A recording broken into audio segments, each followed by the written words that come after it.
อ๋อตอนเวลาเราทำเนี่ยแม่ไม่เห็น ใช่ แต่มาเห็นตอนเราเล่นโทรศัพท์ก็หาว่าเราไม่นี่เลยอะไรเลย ใช่ ใช่ไหมอ๋อเข้าใจ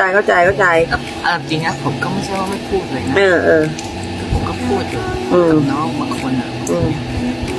น้องจะไปถือสาเพราะเด็กอ่ะ ใช่ หนูนะหนูคิดตอนกับหนูเป็นเด็กเนี่ยเห็นไหม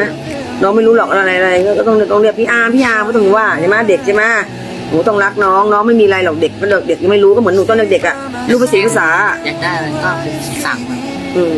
แต่แม่ไม่รู้อ่ะ อืม พูด อ๋อแต่หนูกับน้องหนูพูด แต่หนูไม่พูดกับแม่นั่นเองใช่ไหมรำคาญแล้วเวลาพ่อพูดไหมล่ะพูดกับพ่อไหมพูดแต่พ่อก็บอกป้าอยู่ว่าหนูก็พูดกับพ่อแต่แม่นี่เพราะอะไรไงป้าถึงอยากรู้ว่าเพราะอะไรว่าถึงไม่พูดกับแม่เพราะอะไรไง หน้าขาวสึกจุดจิต ทุกที่จิตเกินไปใช่ไหมต้องพูดแบบโอ้หน้าขาว แต่ป้าก็มีบ้างนะถ้ามาเกิดหนูทำไม่ถูกใจป้าก็มีบ้างป้าก็